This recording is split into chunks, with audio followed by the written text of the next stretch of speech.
नमस्कार, मी आशिष जाधव. आजचा सवालमध्ये तुमचं स्वागत आहे. अखेर राष्ट्रपती पदाची निवडणूक होणार हे जवळजवळ निश्चित झालेलं आहे.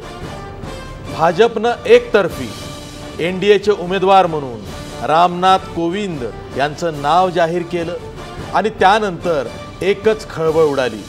रामनाथ कोविंद हे बिहारचे सध्या राज्यपाल आहेत, भाजपचे नेते आहेत, भाजपचा दलित चेहरा आहे आणि त्यांची निवड करून भाजपनं एक प्रकारे विरोधकांसह भाजपमधले सुद्धा जे ज्येष्ठ नेते आहेत त्यांना सुद्धा चकवलेलं आहे. रामनाथ कोविंद यांची निवड होत नाही तोच पुन्हा एक बातमी आली, ती ही की यूपीएकडून काँग्रेसच्या मीरा कुमार यांचं नाव जवळजवळ निश्चित झालेलं आहे आणि 22 जूनच्या बैठकीत मीरा कुमार यांच्या नावावरती शिक्कामोर्तब होणार आहे.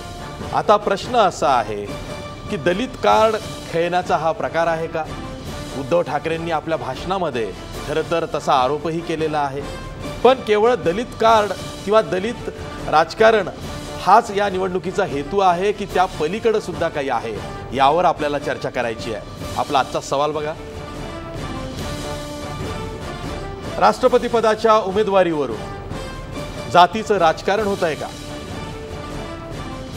ह्या आपल्या आजच्या सवालमध्ये काही महत्त्वाचे मुद्दे दडलेले आहेत ज्यावर आपल्याला चर्चा करायची आहे. मुद्दा क्रमांक 1, संख्याबळाच्या अभावी भाजपला रामनाथ कोविंद यांची निवड करावी लागली का? मुद्दा क्रमांक 2, मीरा कुमार यांना उमेदवारी देऊन काँग्रेस सुद्धा दलित कार्ड खेळेल का? मुद्दा क्रमांक 3, राष्ट्रपती पदाच्या निवडणुकीत नितीश कुमारांची भूमिका निर्णायक बनली आहे का? मुद्दा क्रमांक 4, रामनाथ कोविंद यांच्या उमेदवारीला शिवसेनेचा पाठिंबा भाजपनं गृहीत धरला आहे का? शेवटचा मुद्दा क्रमांक 5, लालकृष्ण अडवाणी, मोहन भागवत आणि शरद पवारांची नावं चर्चेतून आता तरी बाद झालीत का? हे होते चर्चेचे मुद्दे. या चर्चेत सहभागी होण्यासाठी आपल्या सोबत आहेत मान्यवर पाहुणे, आपल्या स्टुडिओमध्ये आहेत भाजपचे ज्येष्ठ प्रवक्ते गणेश हाके, आपल्या सोबत राष्ट्रवादी काँग्रेसच्या आमदार प्रवक्त्या विद्याताई चव्हाण आहेत, स्टुडिओमध्ये आहेत काँग्रेसचे प्रवक्ते भाई जगताप, आपल्या सोबत ज्येष्ठ पत्रकार हेमंत देसाई आहेत, तसंच राजकीय अभ्यासक अजित सावंत सुद्धा आहेत.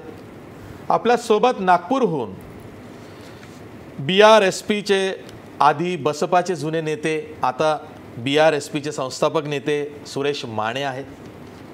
सुरेश माने यांचा या विषयात चांगला अभ्यास आहे आणि ते नक्कीच आपल्याला या दलित कार्डाच्या मागचं राजकारण काय आहे, भाजपच्या एनडीएच्या डोक्यात काय आहे आणि त्याला काँग्रेस देत असेल तर मीरा कुमार हे काय रसायन आहे हे ते उलगडून आपल्याला दाखवणार आहेत. पण मी चर्चेला सुरुवात करण्यापूर्वी शिवसेना पक्षप्रमुख यांनी थोड्याच वेळापूर्वी शिवसेनेच्या मेळाव्यामध्ये भाजपला एक इशारा दिलेला आहे, तो सुद्धा राष्ट्रपती पदाच्या निवडणुकीला घेऊन. ते नेमके काय म्हणालेले आहेत ते बघूया. या अशा सगळ्या वातावरणामध्ये राष्ट्रपतींची निवडणूक होते. राष्ट्रपती कोण होणार, कोणी झाला, आपल्या आयुष्यात फरक काय पडणार? दलित समाजाची मतं घेण्यासाठी म्हणून दलित जर का कोण करणार असेल तर मग त्याच्यामध्ये आम्हाला रस काय? पण जरूर जर का एखादा राष्ट्रपती झाल्यानंतर केवळ दलितांचं नाही तर देशाचं भलं करणार असेल तर राष्ट्रपती तुम्ही कोणी करा, शिवसेना तुमच्या सोबत आहे. पण केवळ मतांचं राजकारण करणार असाल, मतांच्या राजकारणाच्या मध्ये शिवसेना कधीही पडू शकत नाही. कारण मतांची राजकारणं ही कदाचित पक्षाला जिंकून देत असतील पण देशाला रसातळाला घेऊन जातात. उद्धव ठाकरे यांनी त्यांच्या शैलीमध्ये इशारा देतानाच पुन्हा एकदा संभ्रम निर्माण केलेला आहे. असं असेल तर तसं आणि तसं असेल तर असं म्हणत उद्या परवा आम्ही निर्णय घेऊ हे जाहीर केलेलं आहे. पण एक गुपित असं आहे की भाजपनं शिवसेनेचा पाठिंबा हा गृहीत धरलेला आहे. त्यामुळं उद्धव ठाकरेंपुढं कुठलाही पर्याय दिसत नाही. ते भाजपनं जो उमेदवार उभा केलेला आहे त्याला शह देण्याच्या सध्या तयारीत नाही आहेत, हेच त्यांच्या बोलण्यातून स्पष्ट होतं आहे. मी जातोय थेट गणेश हाके तुमच्याकडे येतोय. रामनाथ कोविंद यांची निवड ही सर्वांना चकित करणारी होती. अनेक भाजपच्या नेत्यांना सुद्धा हे नाव सरप्राईज होतं. अनेकांना वाटत होतं की सुमित्रा महाजन यांचं नाव निश्चित होईल. एवढंच नाही तर जुने जाणते जे नेते होते त्यांना असं वाटतं की लालकृष्ण अडवाणी यांचा गट अजूनही भाजपमध्ये काहीही करून घेऊ शकतो. शेवटची संधी का होईना लालकृष्ण अडवाणी यांचं नाव येईल पुढे. तसंही काही झालं नाही. उलट एखादं सरप्राईज एलिमेंट म्हणून रतन टाटा, रजनीकांत अनेक नावं चर्चेला आली. पण रामनाथ कोविंद हे नाव कोणाच्याही लेखी नव्हतं. एकाएकी हे सरप्राईज नाव आल्यावरती तुमचेच भाजपचे नेते आणि तुम्ही कदाचित पुढं म्हणाल हीच तर मोदी नीती आहे. मोदींच्या मनात काय आहे हे शेवटपर्यंत आम्हालाही कळत नाही. खरंच शेवटपर्यंत गुपित ठेवावं इतकं हे सिक्रेट होतं. नाही काय आहे की आशिष, की जी नावं आपण आत्ता त्यांचा उल्लेख केलात, ज्या नावांच्याबद्दल बोललात की अशा स्वरूपाची चर्चा सुरू होती, भारतीय जनता पार्टीच्या जे काही आमची संसदीय समिती आहे किंवा मंडळ आहे किंवा वरिष्ठ पातळीवरती यापैकी कुठल्याही नावाची चर्चा नव्हती. तुम्ही ज्या आता नावांचा उल्लेख केला ते भारतीय जनता पार्टी, तुम्ही म्हणालात ते वेगवेगळे नेते त्यांच्या संदर्भामध्ये हे होईल ते होईल, हे सगळे ती नावांची चर्चा का नव्हती माहिती आहे का? अनेकांना असं वाटत होतं की नावं फक्त ही अमित शहा आणि नरेंद्र मोदी यांनाच माहिती आहेत, त्यामुळे आपण कुठलाही नावाचा कयास बांधू नये म्हणून लोकांच्या मध्ये होत असलेल्या चर्चेला म्हणजे अर्थ नाही ना. की जी चर्चा जो पक्ष आपल्या पक्षाचा उमेदवार जाहीर करणार आहे किंवा त्याची निवड करणार आहे ते त्या पक्षाचा निर्णय महत्त्वाचा आहे. त्यामुळं बाकीच्या लोकांनी त्याच्याबद्दलचं काही मत अंदाज करणं, व्यक्त करणं किंवा आपल्या कल्पनेतून काही गोष्टी नावं सुचवणं वगैरे किंवा तशा स्वरूपाची चर्चा करणं याला काही अर्थ नाही. भारतीय जनता पार्टीनं हा जो काही निर्णय घेतलेला आहे तो अत्यंत स्तुत्य स्वरूपाचा निर्णय आहे. एक दुसरी गोष्ट अशी आहे की अत्यंत एका चांगल्या चारित्र्यवान माणसाला, बुद्धिवान माणसाला, अत्यंत प्रशासनाचा अनुभव असलेला, एवढाच नाही तर ज्या गोष्टीसाठी राष्ट्रपती पदासाठी कायद्याचं, घटनेचं पूर्णपणे ज्ञान असण्याची आवश्यकता आहे, अशा स्वरूपाचं ज्यांनी सर्वोच्च न्यायालयामध्ये पुन्हा उच्च न्यायालयामध्ये ज्यांनी वकिली केलेली आहे, सरकारी वकील म्हणून सुद्धा ज्यांनी काम केलेलं आहे, याला संपूर्णपणे कायदे, कानून, घटना याचा पूर्णपणे अभ्यास असलेला एक अभ्यासू माणूस आणि एक चांगल्या माणसाची निवड मला वाटतं भारतीय जनता पार्टी ही केलेली आहे. तेव्हा भारतीय जनता पार्टीचा हा निर्णय हा अत्यंत योग्य आहे. आणि मला असं वाटतं की न्याय देत असताना पक्षामध्ये वेगवेगळ्या पद्धतीने याला काय केलं नाही, त्याला काय केलं नाही, त्याला काय दिलं नाही, अशा स्वरूपाची चर्चा आपल्या माध्यमातून करायला हे ठीक आहे. पण आपण मागे राजकारण आहे हे नक्की. हां, डेफिनेटली. नाही असं आहे शेवटी बघा की निवडणूक दोन गोष्टी त्याच्यामधल्या आहेत की आम्हाला भारतीय जनता पार्टीचा कोणीही उमेदवार असा जरी दिला असता तरी तो 100% काय झाला असता, राष्ट्रपती झाला, निश्चितपणे झाला असता, निवड झाली असती. याच्यामध्ये कुठल्या प्रकारची जाती तुम्ही म्हणाला तशा स्वरूपाचं राजकारण नाही, याचं राजकारण करण्याचं कारण नाही. कारण काय शेवटी सर्वाधिक खासदार ताकद भारतीय जनता पार्टीची आहे. भारतीय जनता पार्टी समजा एक उमेदवार जो काही भारतीय जनता पार्टीचा म्हणून कोणी दिला तर त्याच्या पाठीमागे उभं राहायचं का नाही तो उमेदवार ठीक आहे. पण राष्ट्रपती पदाचा उमेदवाराला जर का निवडून यायचं असेल तर त्याला 50% मते हवत, म्हणजे 5,49,474 मतं हवीत आणि 20,000 मतं ही NDAकडं कमी आहेत. अजूनही AIADMK, BJD, TRS यांची मतं NDAला मिळेल असं नाही. एवढंच नाही तर हा उमेदवार निवडीमागं कदाचित JDU म्हणजे जनता दल युनायटेड नितीश कुमारांचा आणि त्याच्याबरोबरच लालू प्रसाद यादव यांचा राष्ट्रीय जनता दल यांची मतं आपल्याला मिळतील असा अंदाज बांधून बिहारचे राज्यपाल असलेले मागासवर्गीय नेते, दलित नेते रामनाथ कोविंद यांची निवड केली असं अनेकांना वाटतंय. त्यामुळं काँग्रेसनं सुद्धा नाव जाहीर होताच हे सांगितलं की सर्व सहमतीचा उमेदवार आम्ही देऊ असं आश्वासन तुम्ही आम्हाला दिलं होतं. काल परवाची बैठका झाल्या आणि तुम्ही आम्हाला काही न सांगता एकाएकी नाव जाहीर केलं आणि आता काँग्रेसकडनं मीरा कुमार यांचं नाव पुढे. याची असं की एकतर आपण देशाच्या राष्ट्रपती पदाच्या उमेदवाराचं बोलतोय. मला असं वाटतं की काही प्रथा परंपरा संकेत आहेत, यापूर्वी सगळे पाळले गेलेत, अगदी अब्दुल कलामांच्या वेळेला सुद्धा. आणि एक आता जसं हाके म्हणाले की आता सगळ्यात जास्त खासदार अमुक तमुक हे सगळं आहेच म्हणून तुम्ही सत्तेवर आहात, परंतु सत्तेच्या पलीकडे जाऊन देशाचा राष्ट्रपती निवडताना सगळ्यांच्या कन्सेन्ससने व्हावा असं एक आतापर्यंतचं हे आहे की ती परंपरा आहे. आणि 2 दिवसापूर्वी स्वतः अमित शहा हे सोनिया गांधींबरोबर बोलले. त्यांनी अनेक नेत्यांच्या भेटी घेतल्या. मुंबईत सुद्धा त्यांनी उद्धव ठाकरेंची भेट घेतली. म्हणजे साधारण आम्हाला सगळ्यांना असं अपेक्षा होती की एक कन्सेन्ससने जर होत असेल तर देशाचा राष्ट्रपती हा एक सर्व मताने व्हावा अशी एक भावना असते, अशी एक सगळ्यांची या मनामध्ये एक कल्पना असते. आता इथे हे धक्का तंत्र वगैरे जे काय आहे निदान इथे तरी धक्का देऊ नका. कारण हे धक्का तंत्र तुमच्या याच्यापुरतं अधिकार क्षेत्रापुरतं ठीक आहे, पण ते तुम्ही देतच राहा, कारण तो तुम्हाला जनतेने दिलेला अधिकार आहे. परंतु देशाचा राष्ट्रपती निवडताना तरी असं होऊ नये अशी एक स्वाभाविक अपेक्षा असते. आता हे करत असताना आम्ही काय बोललोय ते आम्ही काहीच बोललो नाही याच्यावर. तुम्ही म्हणताय की मीरा कुमारीचं नाव काँग्रेसने पुढे केले. मी आत्ताच बोललो येण्यापूर्वी, तुमच्या पूर्वी मी आत्ता दिल्लीमध्ये बोललो तर म्हणे असं काहीच नाही अजून आमच्याकडे झालेलं. हां, एक गोष्ट बरोबर आहे तुमची की 22 तारखेला, कारण 23ला नॉमिनेशन आहे, त्यामुळे 22 तारखेला सगळे विरोधी घटक एकत्र बसतील आणि त्याचा तो विचार करतील. पण आम्ही काय म्हणतोय त्यापेक्षा स्वतः पंतप्रधान ट्विटरवर काय बोलतात आहे किंवा अमित शहा जे पक्षाचे प्रमुख आहेत ते काय बोलतात आहेत ते जास्त महत्त्वाचं आहे. दलित चेहरा आम्ही दिलेला आहे वगैरे वगैरे. देशाच्या या पदाबाबतीमध्ये तरी जातीयवाचक अशा सगळ्या गोष्टी होऊ नयेत असं आमचं सगळ्यांचं मत आहे. आणि तिथे जातीचं टॅग लावून जर आपण असलं काही करत असाल तर ते करू नका कृपया. त्यांच्या विद्वत्तेबद्दल बोला. 2 वेळा ते राज्यसभेचे हे राहिले, त्यांच्या विद्वत्तेबद्दल बोललं गेलं. समजा त्यांच्या आता गणेश हाके म्हणले ते वकील होते, हायकोर्टात होते, सुप्रीम कोर्टात होते, हे ठीक आहे, परंतु त्यांच्या जातीचा विशेष उल्लेख करण्याचं कारण काय हा माझा साधा प्रश्न. आणि म्हणून विरोधक जातीवाचक असं काय करतात आहेत किंवा तो आमचा विषयच नाही. मग याच्या अगोदर अगदी सुरुवातीपासून 47 पासून अगदी पुढं सगळा अगदी आम्ही सार्वभौम झालो तेव्हापासून सुद्धा जर आपण बघितलं तर असं कधी घडलेलं नाही. सगळ्या याच्यातले आणि ते सगळे विद्वान होते, त्यांची विद्वत्ता होती, प्रत्येकाची विद्वत्ता होती, हे आपल्याला नाकारता येणार नाही. ठीक आहे, मी मला असं वाटतं प्राध्यापक सुरेश माने यांच्याकडे जातो. सुरेश माने, तुम्हाला काय वाटतं, रामनाथ कोविंद यांची निवड इतक्या सहजासहजी भाजपनं केली? काहीतरी नक्कीच राजकारण असलं पाहिजे आणि ते काय असू शकतं, तुम्हाला काय वाटतं? खरं म्हणजे रामनाथ कोविंद या व्यक्ती आणि व्यक्तित्वाविषयी मी काही टीका टिप्पणी करत नाही.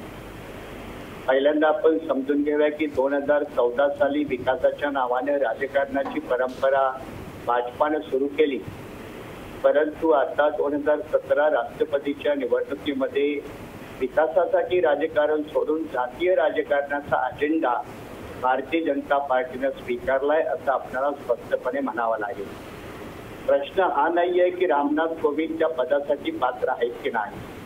प्रश्न आहे की भाजपाने त्यांची निवड का केलेली आहे आणि भाजपाने त्यांची निवड का केली याचं जेव्हा प्रश्नाचं उत्तर आपण शोधतो असो तर अजूनही तरी केंद्रस्थानी राज्यामध्ये अनेक ठिकाणी एनडीए सत्तेवरती आहे, परंतु मुख्यमंत्री कुणी व्हावं, गव्हर्नर कुणी व्हावं, राष्ट्रपती कुणी व्हावं याची आता नियमावली बनवण्याची वेळ आली आहे. म्हणजे जेव्हा स्थानिक स्वराज्य संस्थेमध्ये मतदाराला शिक्षणाचा नियम लागतो, त्याला क्वालिफिकेशन लागतं, तेव्हा आता निवडणूक आयोगानं सुद्धा राष्ट्रपती कुणी व्हावं, गव्हर्नर कुणी व्हावं याचे नियम बनवलं तर ते फार सोपं होईल. अन्यथा उत्तर प्रदेश सारख्या मोठ्या राज्यामध्ये जनतेनं निवडून द्यायचं एकाला आणि मुख्यमंत्री करायचं दुसऱ्याला.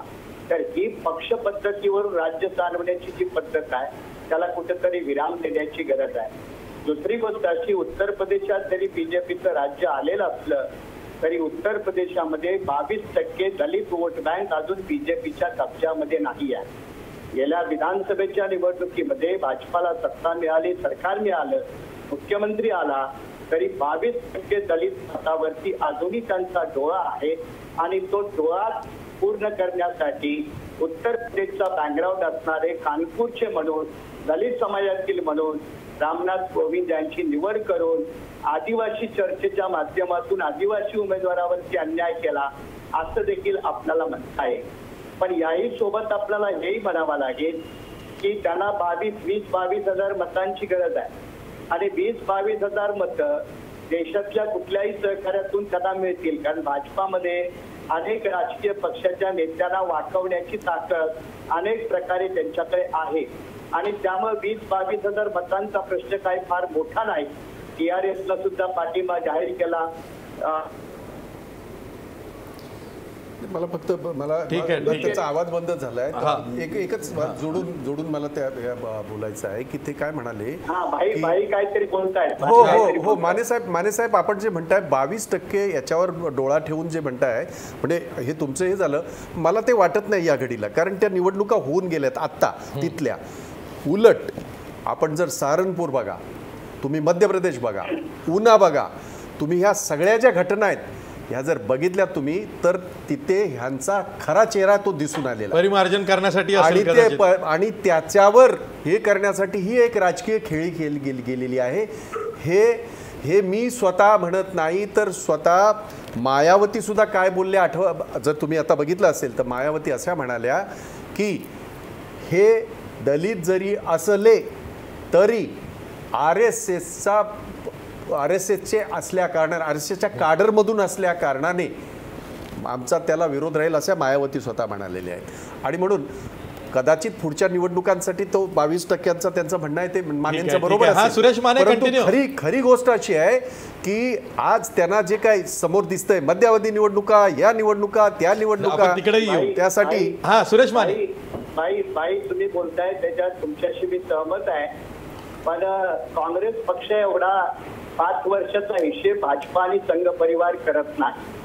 संघ परिवार येणाऱ्या 15 वर्षाचं राजकारण डोळ्यासमोर ठेवून पावलं उचलते. 10 वर्षाचं मी म्हणत नाही, 15 वर्षाचं राजकारण डोळ्यासमोर ठेवून भारतीय जनता पक्ष, संघ परिवार ते पावलं उचलतायत आणि त्याची मांडणी करतायत. मी मगाशी म्हणत होतो की उद्धव ठाकरे असं म्हणाले की आम्हाला कोणीही चालेल पण जातीची वोट बँक बांधणारा उमेदवार चालणार नाही. पण उद्धव ठाकरेंनी मग भागवतांचं नाव सुचवलं होतं, त्याचा त्यांनी सन्मान करावा, त्याच्यासाठी लावून धरावं. पण जसं शेतकरी कर्जमाफी किंवा महाराष्ट्रातल्या प्रश्नाविषयी ऐन वेळेला शिवसेना मॅन होते, त्याच पद्धतीनं राष्ट्रपती पदाच्या निवडणुकीची मॅन होईल. त्यांच्यासमोर दुसरा ऑप्शन नाही. आणि मी मगाशी एक वाक्य जे बोललो, भाई कदाचित सहमत होतील की राज्यातल्या अनेक नेत्यांना वाचवण्याची ताकद आता बीजेपीकडे आलेली आहे आणि त्यामुळे ते 20-22 असले गणित त्यांच्यासाठी फार कठीण नाहीये. पण मी महत्वाचा जो मुद्दा मांडतो की भाजपानं जातीय कार्ड खेळून आपल्या विकासाच्या राजकारणावरती घुमजाव केलेला आहे, असं आपल्याला स्पष्ट म्हणावं लागेल. बरोबर, ठीक आहे. मायावतीला विरोध करावाच लागेल. मायावतीच्या समोर पर्याय नाही, म्हणून मायावतीला विरोध करावाच लागेल. पण यासोबतच मी मगाशी जो मुद्दा अधोरेखित केला की इथून पुढे राष्ट्रपती सारख्या जबाबदार पदावरती, पंतप्रधान सारख्या जबाबदार पदावरती, मुख्यमंत्री सारख्या जबाबदार पदावरती इथून पुढे कुणी बसावं आणि कुणी बसू नये याचे निकष ठरवण्याची वेळ भारताच्या राजकारणामध्ये आलेली आहे. हा फक्त जातीचा प्रश्न नाही, तर त्याच्याही पलीकडे जाऊन तो पात्रतेचा देखील प्रश्न आहे. असं जरी आपण म्हटलं तर ते अजिबात अयोग्य होणार नाही. ठीक आहे. जातीय कार्ड खेळले हा जो तुमचा पहिला प्रश्न आहे त्याचं उत्तर 100% बरोबर आहे. आणि बाकीची नावं मग पवार असतील, अडवाणी असतील, आणखी कुणी असेल, त्याला फुलस्टॉप मिळालाय, त्याचंही उत्तर भाजपानं आपल्याला धक्कातंत्रानं दिलेला. ठीक आहे. मी थेट जातोय हेमंत देसाई यांच्याकडे. ज्येष्ठ पत्रकार हेमंत देसाई, काही दिवसांपूर्वी बिहारचे मुख्यमंत्री नितीश कुमार आणि पंतप्रधान नरेंद्र मोदी यांची भेट झाली होती. त्या भेटीदरम्यान राष्ट्रपती पदाच्या निवडणुकीला घेऊन चर्चा झाली. त्यामुळंच नितीश कुमार हे UPA पासून, काँग्रेसपासून थोडेसे दूर राहिलेले आहेत अशी चर्चा होती. आज जेव्हा बिहारचे राज्यपाल रामनाथ कोविंद यांची उमेदवारी जाहीर झाली तेव्हा एकच बातमी पुढे आली, तशीच चर्चा सुरू झाली की नितीश कुमार यांचा JDU आणि JDU बरोबरच जनता दल युनायटेड बरोबरच RJD, लालूंचा राष्ट्रीय जनता दल याची मतंसुद्धा कदाचित रामनाथ कोविंद यांना नाईलाजानं जातील आणि तिथं आता विजय हा तिथंच निश्चित झालेला आहे. असं काही गणित रामनाथ कोविंद यांच्या निवडीमागे तुम्हाला दिसतंय? एक तर गणेश हाके जे म्हणाले की याच्यामध्ये राजकारण नाही आहे, हे 100% चुकीचं विधान आहे. हाके म्हणाले की हे अतिशय चांगले उमेदवार आहेत. कुठलाही उमेदवार भारतीय जनता पक्षाने निवडला असता तरी हाके हेच म्हणाले असते. मुद्दा तो नाही आहे. मुद्दा असा आहे की राजकारण करण्यात वाईट काय आहे? भारतीय जनता पक्ष पद्धतशीरपणे राजकारण करत आहे. म्हणजे तुम्हाला माहिती असेल तर नितीश कुमार यांनी अलीकडे 2-3 मुद्द्यांच्या संदर्भात मोदी यांचं कौतुक केलं होतं आणि त्यांनी त्याला अकॅडमिक स्वरूप दिलं. बिहारमधलं राजकारण बदलते. आत्ता बिहारचे एक मंत्री जे आहेत लालू प्रसादांचे चिरंजीव, त्यांचीसुद्धा चौकशी एका प्रकरणामध्ये चालू झालेली आहे. म्हणजे बिहारमध्ये लालू प्रसाद यादव यांना पूर्णपणे बाजूला वगळायचं आणि त्यांची काही प्रकरणं काढायची आणि नितीश कुमार यांना आपल्या बाजूला वळवायचं, हे पद्धतशीरपणे चालू आहे. गेले 6-8 महिने नितीश कुमार आणि मोदी एकमेकांवरती टीका करत नाही आहेत. त्यामुळे 2019चं राजकारण याच्यामध्ये नक्कीच आहे. दुसरी गोष्ट म्हणजे तेलंगणा राष्ट्र समिती असेल, जगनमोहन रेड्डी असतील, या लोकांनी किंवा इवन बिजू पटनाईकसुद्धा थोडेसे याच बाजूला भाजपच्या बाजूला वळण्याची शक्यता. त्यामुळे भारतीय जनता पक्षाला त्या दृष्टीने प्रश्न नाही. मुद्दा असा आहे की रोहित वेमुलापासून जी अनेक प्रकरणं झाली, मगाशी भाईंनी ज्याचा उल्लेख केला उन्हाचा, पण अनेक प्रकरणं अशी झाली की दलित वर्ग जो आहे तो भारतीय जनता पक्षाकडे कधीच नव्हता, पण जो काही सत्ता आल्यामुळे त्यांच्या आसपास गेला असेल. रामदास आठवले तर आता भाजपचे किती गुणगान करावं अशा अवस्थेमध्ये आहेत. असे जे दलित वर्ग जो काय त्यांच्या मागे थोडाफार होता, तो सुद्धा दलित वर्ग हा त्यांच्यापासून तुटण्याचा संभव आहे. आणि मुस्लिम त्यांच्या मागे काही प्रमाणात आले असले तरी मोठ्या प्रमाणात मुस्लिम वर्ग अजून नाहीत. त्यामुळे जे वर्ग आपल्याकडे आलेले नाहीत ते आपल्याकडे वळवण्याची पद्धतशीरपणे व्यूहनीती याच्यामध्ये अवलंबिण्यात येत आहेत. यामध्ये आपोआपच भारतीय जनता पक्षामधले अनेक जे कॅन्डिडेट्स होते, वुड बी कॅन्डिडेट, ते बाजूला गेले आणि ते कोणालाही एकाला केलं असतं तर इतरांच्या एक प्रकारे गटबाजीचं वातावरण तयार झालं असतं. ते सुद्धा याच्यामुळे नाहीसं झालं. परत दलित व्यक्ती कॉम्पिटंट आहेत एक प्रकारे ते, आणि त्याच्यामुळे त्यांना विरोध कसा करावा असा इतरांना प्रश्न निर्माण होईल. अशा प्रकारची ही खेळी आहे. पण एक लक्षात घेतलं पाहिजे की भारतीय जनता पक्षाचे ते दलित उमेदवार आहेत. त्यामुळे भारतीय जनता पक्षाचा जो संघीय विचारांचा अजेंडा आहे त्या चौकटीमधलेच ते दलित नेते आहेत. त्यामुळे त्यांची मानसिकता, त्यांची विचारपद्धती, त्यांची कार्यपद्धती ही सुद्धा बघायला लागेल. म्हणजे राष्ट्रपती झाले तरी त्याच्यासंबंधी प्रश्न विचारायचे नाहीत असं नाही. आपण अमेरिकेचे अध्यक्ष जे असतात ट्रम्प, ते राष्ट्राध्यक्ष झाल्यानंतरसुद्धा त्यांच्यावरती टीका केली जाते. त्यामुळे त्यांचा परफॉर्मन्स काय होतो ते बघायला लागेल आणि त्याच्यासंबंधी रास्त प्रश्न विचारायला लागतील. पण मुद्दा असा आहे की या प्रकारचं राजकारण फक्त भारतीय जनता पक्षच करत आहे का, तर तसं नाही आहे. म्हणजे या काँग्रेसने सुद्धा तशा प्रकारचं राजकारण केलं आहे. काँग्रेसचं आत्ता असं म्हणणं आहे की एकमताने ही निवड झाली पाहिजे. आमच्याकडे आले ते चर्चा केली पण नावच सांगितली नाही. काँग्रेसनी अशा प्रकारची नावं प्रत्येक वेळी सांगितलेली नाही आहेत. काँग्रेसने नारायणन यांचंसुद्धा दलित उमेदवार म्हणून अशा प्रकारे त्यांचं नाव पुढे केलेलं होतं. नारायण हे अत्यंत चांगले कॅन्डिडेट होते, पण दलित कॅन्डिडेट अशा प्रकारचाच त्यांचा एक प्रकारे प्रत्यक्ष किंवा अप्रत्यक्षपणे प्रचार झालेला आहे. त्यामुळे काँग्रेसने काही वेगळं केलं अशातला भाग नाही. इव्हन ज्ञानी झैलसिंग यांच्या बाबतीत सुद्धा समुदायाचे ते असाच प्रचार झाला होता. असाच झाला होता. आणि झैलसिंग त्यांच्या वेळी असं होतं की पंजाबमधला दहशतवाद त्यांना ते राष्ट्रपती झाल्यानंतर कमी होईल, त्याच्या उलट तो वाढला. आणि झैलसिंग हे इतके सुमार दर्जाचे राष्ट्रपती होते आणि त्यांनी असंही सांगितलं होतं की इंदिरा गांधींनी झाडायला सांगितलं तर मी झाडेन, अशा प्रकारचे ते राष्ट्रपती होते, राष्ट्राध्यक्ष होते. त्यामुळे त्यांच्याबाबत किंवा फखरुद्दीन अली अहमद यांच्याबद्दल सुद्धा प्रश्न उपस्थित झाले. रबर स्टॅम्प राष्ट्रपती हे काँग्रेसच्या काळात झाले. त्यामुळे काँग्रेसला सुद्धा याच्यासंबंधी फार काही वरच्या आवाजात बोलण्यासारखी परिस्थिती नाही. पण काँग्रेसने राजकारण केलं, पण भारतीय जनता पक्ष राजकारणच करत आहे. आणि हे याच्यामध्ये लोकशाही सुद्धा नाही आहे. म्हणजे भारतीय जनता पक्षाच्या वेगवेगळ्या टप्प्यामध्ये स्तरावरती चर्चा होती आहे. अशा एकूण सहमतीचं राजकारण भाजपमध्येच नाही आहे. हे दोघंच पक्ष चालवत आहेत.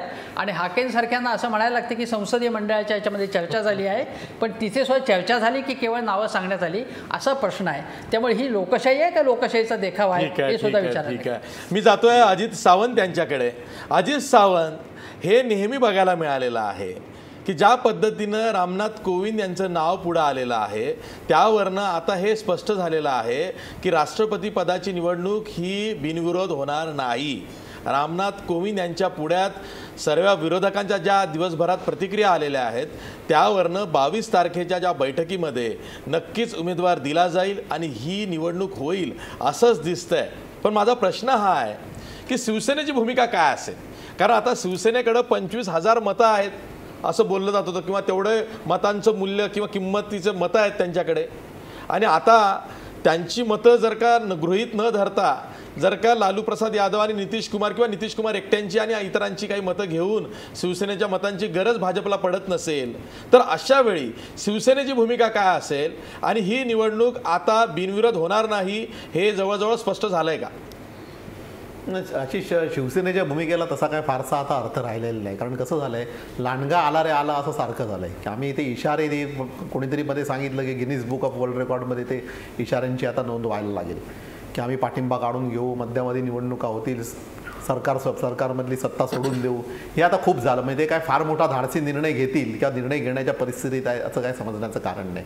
मला आपल्या एका वेगळ्या मुद्द्याकडे लक्ष वेधायचं आहे. कारण आता मगाशी भाई बोलले, सुरेश माने बोलले आणि हेमंत देसाईंनी सांगितलं, त्या तिघांनी ह्या राजकारणाचे जे भारतीय जनता पक्षाचे राजकारण साध्य करू पाहत आहे ह्या निर्णयामधून त्याचे अनेक कंगोरे सांगितले. जसं सरहानपूरचा उल्लेख झाला, उन्हाचा उल्लेख झाला, रोहित वेमुलाचा उल्लेख झाला. या सगळ्यामध्ये दलित विरोधी चेहरा भारतीय जनता पक्षाचा स्पष्ट झाला आणि तो दलित विरोधी चेहरा जो आहे त्याच्यावरती पुन्हा काही लेपन करता येतं का आणि तो चेहरा आणखीन कुठलं तरी ज्याला फेशियल म्हणतात तसं फेशियल करून पुन्हा एकदा देखणं आणि दलितांच्या बाजूने असलेला चेहरा निर्माण करता येतो का हा प्रयत्न आहे. याच्याबद्दल कुठली मनात शंका असण्याचं कारण नाही. परंतु एक अत्यंत महत्त्वाचं विधान आदरणीय प्रकाश आंबेडकरांनी आज केलेलं आहे आणि ते विधान जर आपण पाहिलं तर पुढचं राजकारण नक्की कुठल्या पद्धतीने भारतीय जनता पक्षाला खेळायचं ह्याच्याबद्दल संभ्रम निर्माण होतो. प्रकाश आंबेडकर असं म्हणाले की घटना बदलण्याचा डाव आहे आणि तो एका दलिताला पुढे करून त्या दलिताकडून ते करून घेण्याचा डाव 2019 नंतर आहे आणि त्याचीही सुरुवात आहे. हे आहे ते भयंकर आहे.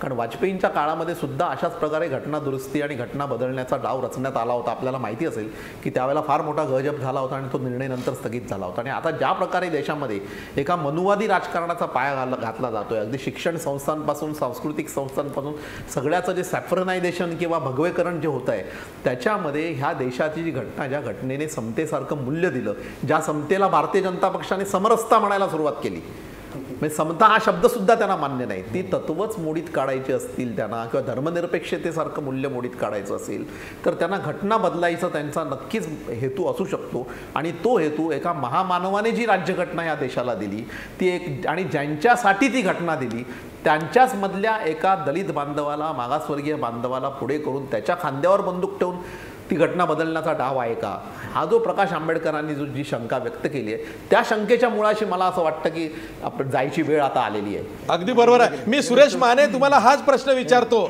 अजित सावंत ज्या पद्धतीनं म्हणतात तसं काही घटना बदल करण्याचा तो सुद्धा रामनाथ कोविंद सारख्या कायदे तज्ञाच्या खांद्यावर बंदूक ठेवून भाजप करू शकतं. तुम्हाला काही यात तथ्य दिसतंय? हा एक दुसरा याचा घटक आहे जो सावंतांनी फार चांगल्या पद्धतीने मांडला. ही गोष्ट खरी आहे, पण तो अजेंडा भाजपा संघाचा तो फार जुना अजेंडा. जेव्हा जेव्हा संधी मिळते तेव्हा त्या अजेंडावरती ते काम करतात. त्यांनी वाजपेयी आले त्याला व्यंकटाचल या समितीच्या माध्यमातून तो प्रयत्न केला.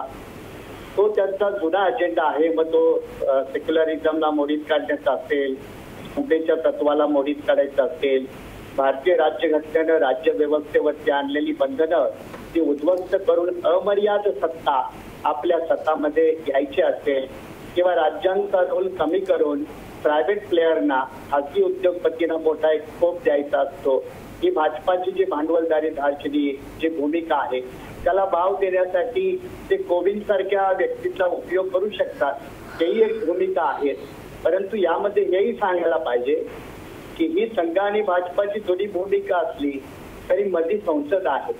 त्या लोकसभेमध्ये 542 खासदार आहेत, राज्यसभेमध्ये 250 खासदार आहेत आणि ती काही भाजपाची प्रॉपर्टी नाही आहे. जरी एखादा राष्ट्रपती दलित माणूस जरी त्याने आपला संपूर्णपणे कब्जात घेतला तरी मध्ये संसदेची 2 सभागृह आहेत, राज्याची अर्धी विधिमंडळ आहे आणि राज्याच्या अर्ध्या विधिमंडळांना आणि संसदेच्या 2 सभागृहांना बायपास करून काय राष्ट्रपती फार मोठा निर्णय घेऊ शकत नाही. आताही तुम्ही पाहिला असेल ट्रम्प सारख्या माणसाने आधी इमिग्रेशनच्या संदर्भात अनेक कडक नियम अमेरिकेत आणले. तिथल्या न्यायालयानं रोखलं. तिथल्या 2 न्यायालयाचे महत्वपूर्ण निकाल ट्रम्पच्या विरोधात केले. ट्रम्प किती पॉवरफुल प्रेसिडेंट आहे आपल्याला ठाऊक आहे. तरी सुद्धा ट्रम्प ते इमिग्रेशनचे रूल त्यांना हवे ते राबवू शकलेले नाही. भारतीय राज्यघटनेमध्ये असे एक इनबिल्ट मेकॅनिझम आहे. त्या इनबिल्ट मेकॅनिझम मध्ये असे अमर्याद सत्ताधीश होण्याची शक्यता फार कमी आहे. परंतु भाजपा आणि संघ परिवार तो सातत्याने डाव खेळत राहील याच्याशी आपण सहमत व्हायला हरकत नाही. ठीक आहे. मला माहिती आहे की गणेश हाके यांना सविस्तर उत्तर द्यायचं आहे, विद्याताई चव्हाण यांनाही बोलायचं आहे, पण ब्रेकवर जाता आपला प्रश्न बघा. राष्ट्रपती पदाच्या उमेदवारीवरून जातीचं राजकारण होत आहे का? 80% लोक म्हणतायत होय, राष्ट्रपती पदाच्या निवडणुकीवरून जातीचं राजकारण खेळलं जात आहे. पुन्हा भेटूया ब्रेकमध्ये.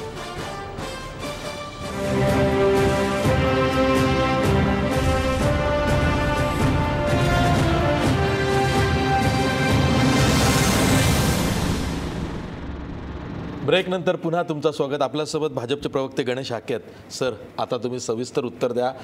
घटना बदल करण्याचा हा डाव आहे अशी चर्चा सुरू झालेली आहे आणि दुसरीकडे असंही म्हटलं जात आहे की ठीक आहे, आता भाजपकडनं दलित चेहरा हा राष्ट्रपती केला जातोय, त्यामुळे आता हिंदू राष्ट्र तुर्तास पुढची 5-6 वर्ष तरी होणार नाही. आमच्याबद्दलचा हा आरोप काही हा नवीन नाही आहे. हा फार जुना आरोप आहे.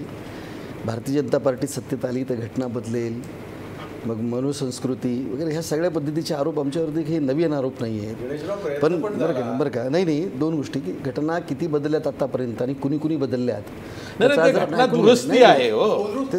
तेच घटना दुरुस्ती सांगते. घटना दुरुस्तीच्या संदर्भामध्ये तेच मला सांगितलं ना की तुम्ही कोण कुठल्या शासन काळामध्ये किती वेळा घटना दुरुस्ती झालेली आहे हे आपल्याला म्हणून म्हटलं की त्यामुळं त्याच्याबद्दल मला वाटतं की आता इथं चर्चा न करणं उचित.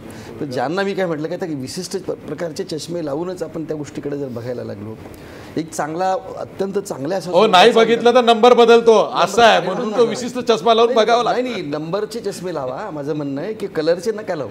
ही सगळ्यांना माझी विनंती आहे की जे असं एक ठराविक ठरवून जर आपण जर काही बोलायचं ठरवलं, माझं म्हणणं आहे की आपण देशाच्या राष्ट्रपती सर्वोच्च ज्याला पदाच्या संदर्भामध्ये आपण चर्चा करतो आहोत आणि ती चर्चा करत असताना असं माझं म्हणणं आहे की यांना याच्यासाठी आणलं जातंय, त्यांना त्याच्यासाठी आणलं जातं. हे का म्हणावं लागतं? कारण तो निवडून येणार आहे राष्ट्रपती. मी ते सांगितलं नियुक्त होणार नाही. आरोप करणारे लोक कोण आहेत? संख्याबळ लागतं. संख्याबळाची जुळवाजुळव करण्यासाठी मला एक म्हणायचं आहे, हे जे आरोप करणारे लोक आहेत ते कोण आहेत?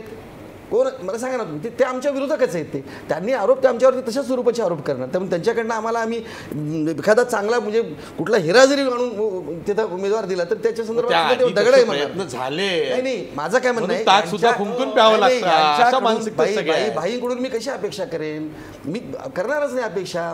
पण 2 गोष्टी आहेत की आम्ही जर केलं नसतं म्हणजे काय, यांनी आम्हाला म्हणजे यांनीच जातीयतेचं राजकारण करायचं, आमच्या विरुद्ध यांनीच आरोप करायचे की हे बघा जातीयवादी आहेत म्हणायचं, दलितांच्या विरोधात म्हणायचं, लांगुल चालन यांनी करायचं आणि आम्हाला म्हणायचं मुस्लिमांच्या विरोधात आहे म्हणून सांगायचं. म्हणजे आत्तापर्यंत ज्या पद्धतीची खेळी यापूर्वीच्या राजकारण्यांनी जी केलेली आहे, आम्ही आता प्रामाणिकपणे तुम्हाला सांगतो की आता एखाद्या गोष्टी फक्त मोदींनी दलित आहे त्याचा उल्लेख एवढ्यासाठीच केला की ते दलित म्हणून आम्ही त्यांना राष्ट्रपतीपदाची उमेदवारी दिलेली नाही आहे. तुम्ही काय बनायचं समजा, काही समजायचं केवळ दलित म्हणून दिलेले आहे तुम्ही. हे बघा ऐकून तुम्ही म्हणा आणि बाकीच्या ठिकाणी जे राज्यपाल तुमचे आहेत कुठल्या विचारात ना संघाचे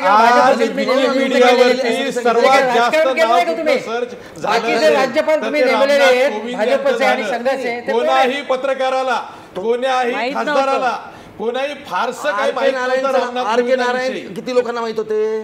कोण? आर के नारायण किती लोकांना माहित होते? के आर नारायण किती लोकांना माहित होते?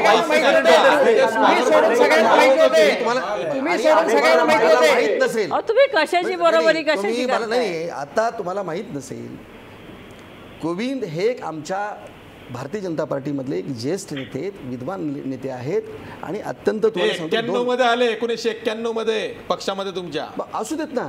पण मी सांगितलं ना तुम्हाला की 91मध्ये जरी पक्षात जरी आलेले असले तर ते आमच्या विचारांशी आमच्या ज्या पद्धतीने तुम्हाला सांगितलं ना की आमची एक भारतीय जनता पार्टी ही तुम्हाला नेहमी अनेकदा सांगितलं की पार्टी डिफरन्स आहे. आम्ही आमची स्वतःची एक विचारसरणी आहे आणि आमचा एक थॉट आहे. विदाऊट बरं का विदाऊट थॉट या पद्धतीची आम्ही राजकारण करत नाही. आम्ही आणि त्याच्याबद्दल आम्हाला कधी आम्ही संदेह आमच्या मनात नाही. आम्ही प्रामाणिकपणे त्या पद्धतीने त्या पद्धतीने बघा. हा बोला बोला माने साहेब बोला. म्हणून मी तुम्हाला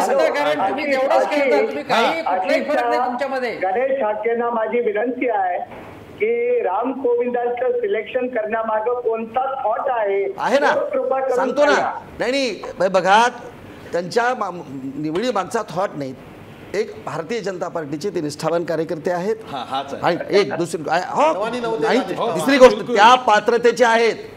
तुम्ही राष्ट्रपती पदासाठी लागणारी जी गुणवत्ता लागते पात्रता लागते जो अभ्यास लागतो मी तुम्हाला पहिले सुरुवातीला सांगितलं की एक घटनेचा एक अभ्यासक आहेत ते आणि म्हणून राष्ट्रपती सारख्या सर्वोच्च पदावरती जेव्हा एखादा यांचा काय अभ्यास नव्हता ते साहेब मुरली मनोहर जोशी होते अडवाणी होते हे दोघेही बाद झाले. त्यांचं नाव काय सुचवलं कलाम लालकृष्ण अडवाणी मुरली मनोहर जोशी यांची नावं तशी बाद झाली एखाद्या कारण तुम्ही त्यांना सीबीआय मार्फत अडकवले. दलित दिला दलित का दिला म्हणून म्हणता.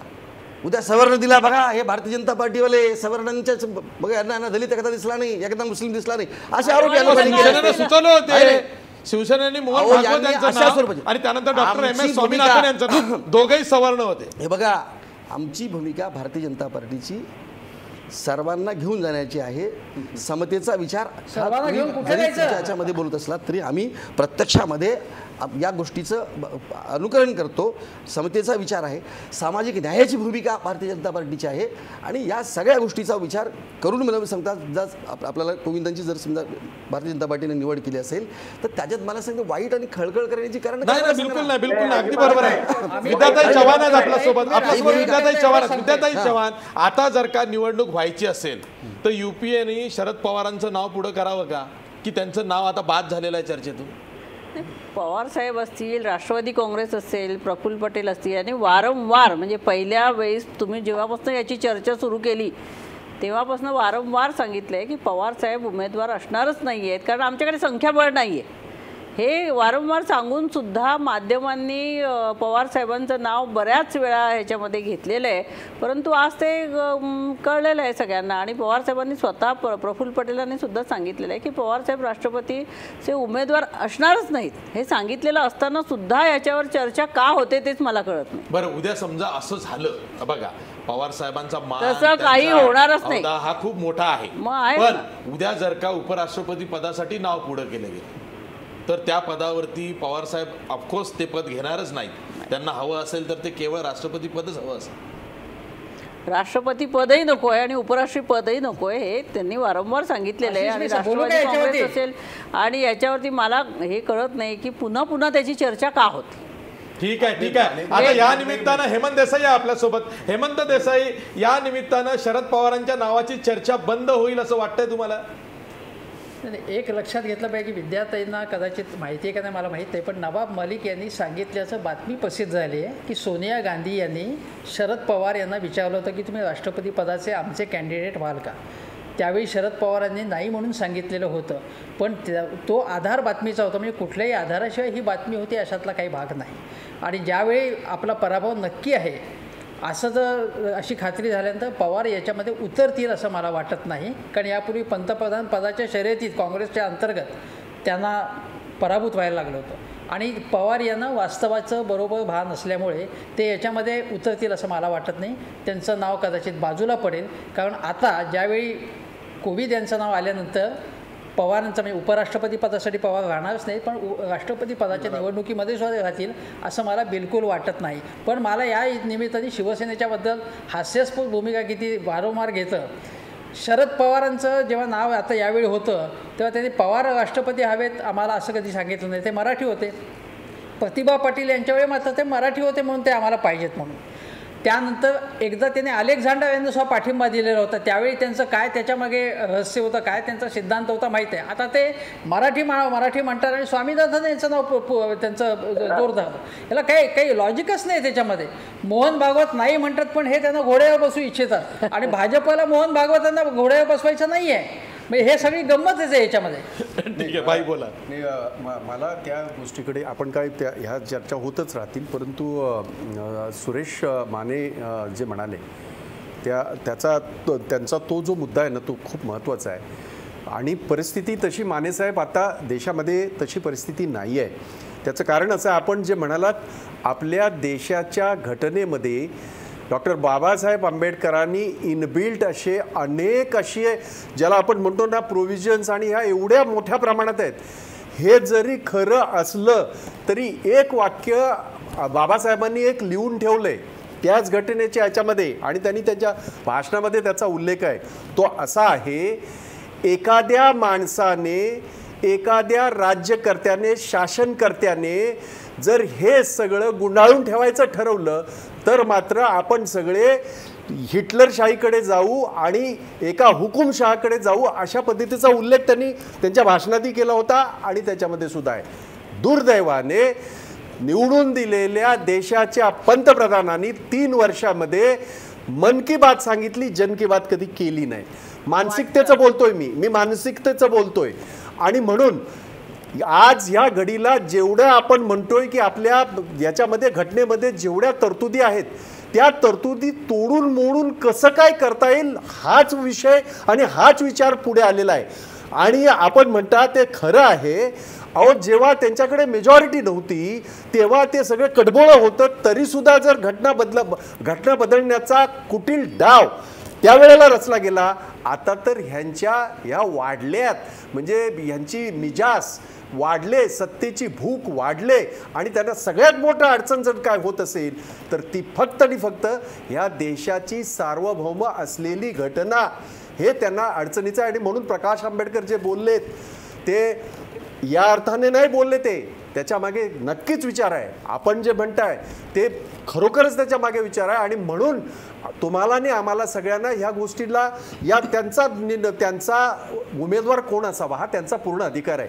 तो काय आम्हाला त्याच्याशी नाही. आम्हाला जे काय लोकशाहीला जे अभिप्रेत आहे ते आम्ही आमच्या पद्धतीने करू. आमचं फक्त एवढं मत होतं, यांनी म्हणजे आमचे मित्र नाही देसाई साहेबांनी बऱ्याच गोष्टीचा उल्लेख केला, पण आज तो विषय नसल्यामुळे त्याच्यावर बोलत नाही. कधीतरी बोलू, कारण आता राष्ट्रपतीची निवडणूक हा विषय. अजित सावंत, मला हेच विचारायचं आहे की आता एनडीए कडून रामनाथ कोविंद यांची उमेदवारी जाहीर झालेली आहे.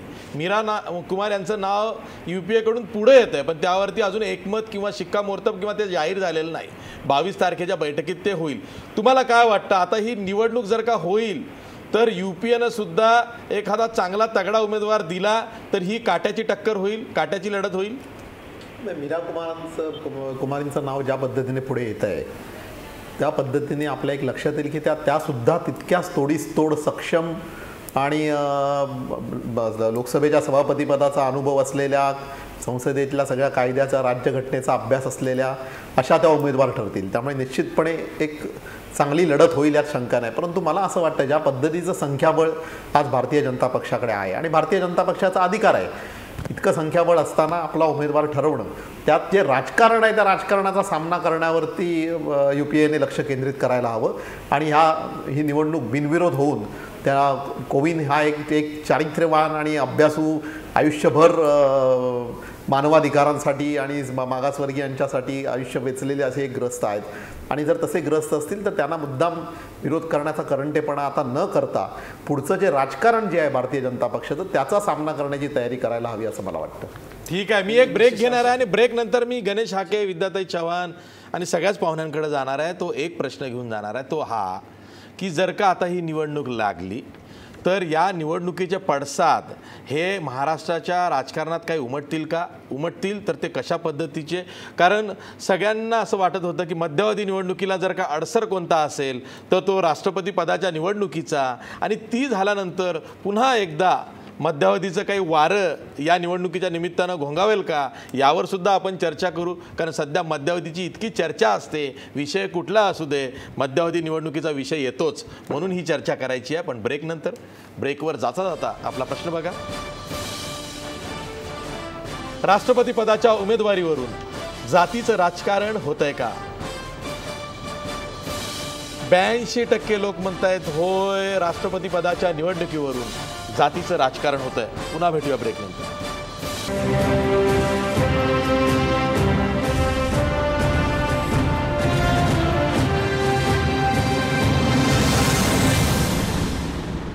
ब्रेकनंतर पुन्हा तुमचं स्वागत. आपल्यासोबत विद्याताई चव्हाण आहेत. विद्याताई, राष्ट्रपती पदाची निवडणूक झाल्यानंतर आणि ती निवडणूक झाल्यानंतर तरी राज्यातलं सरकार, जे सध्याचं भाजप सरकार आहे, ते भक्कम होईल का, किंवा पुन्हा मध्यावधीची चर्चा सुरूच राहील? तुम्हाला काय वाटतं? निश्चितच मला असं वाटतं ह्या निवडणुका आहेत म्हणून भाजप थोडं संयमाने घेते. नाहीतर शिवसेना त्यांना इतक्या भयंकर प्रकारे त्रास देत असताना, अगदी वाटेल तशी त्यांचे दिंडवडे काढल्यानंतर फक्त त्यांची मतं पाहिजेत म्हणून ते शांत बसलेत असं मला वाटतंय. कारण मुख्यमंत्र्यांनी आधीच सांगितलं की मध्यावधी निवडणुका होऊ शकतील, कारण त्यांना ते सगळं सहनशीलतेच्या पलीकडे गेल्यानंतर ते असं बोललेले आहेत. परंतु आज आपण बघितलं की हे जे नाव आता आलेलं आहे राष्ट्रपती पदासाठी, ते दलितांचा चेहरा, म्हणजे भाजपचं हे वाजपेयी सरकारपासूनच आहे. म्हणजे वाजपेयींचा चांगला मुखवटा लोकांसमोर आणून त्यांनी आत्मकारस्थानं केलेच होते. आणि आत्तासुद्धा रोहित वेमुला असेल किंवा बिहारमध्ये असेल, यूपीमध्ये असेल, सगळीकडे दलित विरोधी, अल्पसंख्याक विरोधी, महिला विरोधी, आदिवासी विरोधी, शेतकरी विरोधी अशी त्यांची जी प्रतिमा झालेली आहे, ती कुठेतरी असा एक दलित उमेदवार देऊन आपलं थोडंसं हे करण्याचा प्रयत्न त्यांनी केलेला आहे. रामदास आठवलेंना दिलेलं आहेच ना, त्याच्यात काही हे नाही. रामदास आठवलेंकडे काय खूप मोठी वोट बँक आहे का? आता प्रकाश, खूप मोठे असे त्यांचे खासदार आमदार आहेत म्हणून त्यांना मंत्री केलंय. आता प्रकाश आंबेडकर असतील, आपले हे काय काल माझी भेट झाली, मुनगेकर असतील, ह्यांनी दोघांनी अत्यंत अभ्यासू लोक आहेत. ह्यांनी स्वतः सांगितलं की संविधान बदलण्याचे म्हणजे प्रयत्न पूर्ण सुरू झालेले आहेत. आता काही हेच नाहीये. त्यामुळे त्याच मुद्द्यावरती त्यामुळे काही किती म्हणजे खरं म्हणजे ताई हे सगळं बोलतायत. तुम्हाला काय माहिती, मी लोकांमध्ये असते. हास्यास्पद काय, तुमचा चेहरा जो आहे तो चेहरा काय असू दे. बरं काय म्हणायचं की भाई म्हणाले की हे म्हणजे भाईने तर मोठा फार म्हणजे विषारी अशा स्वरूपाचा प्रचार कसं काय होईल की म्हणजे हो घटना राजकारणात विष घालवण्याचं कामच तुम्ही केलं हिंदुत्ववाद्यांनी, RSSने. तुम्ही कितीही प्रचार ताई केला ना विषारी, आम्ही प्रचार नाही करत.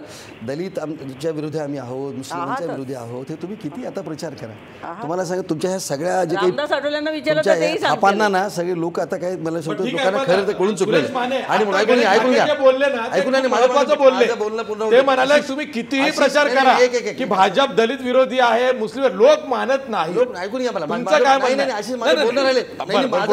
माझं बोलणं राहिलं होतं की भाई म्हणाले की हे तुम्हाला आठवत असेल की या देशाचे पंतप्रधान झाल्यानंतर सभागृहात म्हणजे सर्वोच्च सभागृह जे सार्वभौम सभागृह आहे लोकसभेच्या मध्ये प्रवेश करताना माथा टेकून, म्हणजे याला मंदिर हे आहे हे सार्वभौम सभागृह असं समजून, आणि त्याच्यानंतर पहिल्यांदा यांना कधीही वाटलं नाही, शताब्दी महोत्सव झाला डॉक्टर बाबासाहेब आंबेडकरांचा, तेव्हा सुद्धा घटना ह्या विषयावरती स्वतंत्रपणे 3 दिवस या सभागृहामध्ये घटनेचा आदर करण्यासाठी 3 दिवस सभागृहामध्ये विशेष अधिवेशन.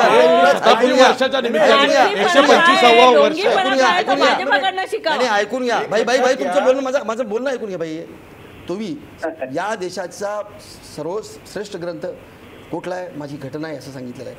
मला सांगा की गीता म्हणजे घटना हे मला त्याच्यापेक्षा अधिक मला महत्त्वाची आहे किंवा ती मला प्रिय आहे. ते माझा सर्वात मोठा धर्मग्रंथ आहे. ह्या अशा स्वरूपाचे या देशाचे पंतप्रधान नरेंद्र मोदी यांनी आपल्या घटनेबद्दलची भूमिका विषद केल्यानंतर घटना तोडणार किती वाईट अशा स्वरूपाचा प्रचार करणार, तुम्ही मला सांगा बदनाम करण्याचा किती प्रयत्न करणार आहात. माझं म्हणणं आहे की तुम्ही लोकांना कळतं, लोकांना कळायला तुम्ही कितीही अपप्रचार करा. माथा टेके म्हणजे जसं गंगा पुत्र हो, आठवतंय का गंगेची ही सगळी भावना व्यक्त करायला सुद्धा तुम्हाला भावना लागते. आतून तुम्हाला वाटावं लागतं असं भाई, हे व्यक्त करावं, हे म्हणावं. त्याला सुद्धा ती मुळातून भावना असावी लागते भाई. पंतप्रधान तुम्ही सतत जर वाईटच विचार करत राहिला आले आणि किती वेळा बोलले. करायचं कृती करायची. बरं, ठीक आहे. नवा विषय नको. प्राध्यापक सुरेश माने ऐका. मी माने सरांकडे जातो. माने सर, हे जसं म्हणाले की भाजपचा चेहरा दलित विरोधी आहे असं लोकांना वाटत नाही, हे खरं आहे का? हेमंत देसाईंना मी हा प्रश्न विचारतो. चला हेमंत देसाई. काय होत म्हणतील काय माने साहेबांना विचारा, ते सुद्धा म्हणतील हो दलित विरोधीच आहे.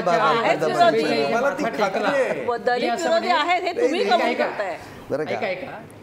कुमार हे नट आपण सर्वश्रेष्ठ समजतो. माझ्या मते दिलीप कुमार हे सर्वश्रेष्ठ नट नाहीत, नरेंद्र मोदी हे सर्वश्रेष्ठ नटसम्राट आहेत. तेव्हा माथा टेकणं वगैरे जे आहे, त्यानंतर ज्या ज्या कृती केलेल्या आहेत त्यांनी संसदेचा एक प्रकारे अवमान केलेला आहे. लोकशाहीची पूर्णपणे जेवढी वाट लावता येईल तेवढी वाट लावण्याचा प्रयत्न केला आहे. NDTVचं ताजं उदाहरण. तेव्हा त्याच्याबद्दल काही तुम्ही त्याच्यामध्ये सांगू नका. याचा मुख्य तुमचा जो प्रश्न होता की दलित विरोधी आहे का, तर दलितांची मतं त्यांना आजही अत्यंत अल्प प्रमाणामध्ये मिळतात. आणि भारतीय जनता पक्ष हा शेवटी संघविचारांनी बांधलेला आहे. तेव्हा संघविचार कशा प्रकारचे आहेत हे आपल्याला माहिती आहे. आता मोहन भागवत जरी काही सांगत असले तरी संघविचाराचा जो मूळ अजेंडा आहे, मूळ सूत्र, त्याचा गाभा जो आहे तो ढाचा बदललेला नाही, हा पहिला भाग. दुसरी गोष्ट म्हणजे महाराष्ट्राच्या संदर्भात सांगायचं तर आपण म्हणालात की महाराष्ट्रामध्ये किंवा अन्य राज्यात काय प्रकारचे परिणाम होतील. राष्ट्रपतींची निवडणूक झाल्यानंतर हे राष्ट्रपती होणारच आहेत, हे म्हणजे त्यांना शुभेच्छा स्वादेव आणि त्यांच्याबद्दल मी कुठल्याही प्रकारचे पूर्वग्रह न मानता त्यांना शुभेच्छा देईन.